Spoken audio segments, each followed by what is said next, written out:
Hi everyone, so here's some Dollar Tree glitter eggs. I decided to add some extra sparkle with rhinestones and pearls. They turned out really neat.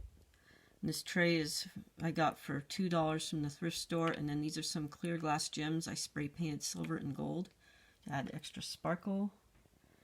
And this is how I did these. To start out with these eggs were losing their glitter, so I coated each one with a little bit of Mod Podge, add with a little water.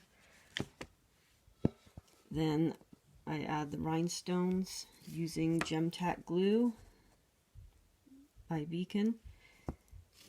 So I would kind of eyeball it and see where am I going to put that gem or this gem. And I just add a little tiny dab of glue and then add the gemstone.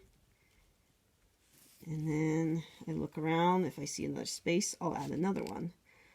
So that's how it works. And I'll be finished with this one soon.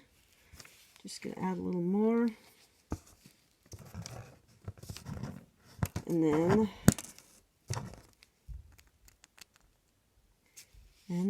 once I'm finished, I put it in a dish, and it looks really neat. So that's it. Thank you for watching, and have a great day.